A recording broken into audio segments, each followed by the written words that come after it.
আসসালামু আলাইকুম বন্ধুরা, আশা করি সবাই ভালো আছেন। আপনারা দেখতে পাচ্ছেন চট্টগ্রাম পাঁচলাইশ আঞ্চলিক পাসপোর্ট অফিসের সামনে কি অবস্থা আপনারা এতে দেখতে পাচ্ছেন। বৃষ্টিজনিত কারণে বন্যা উঠে গেছে। এখানে দেখেন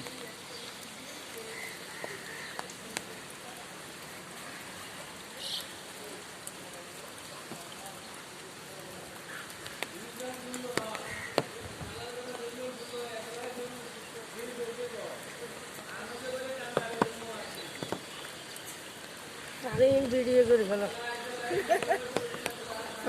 কি বন্ধ না খোলা? ওপেন খোলা না? জি।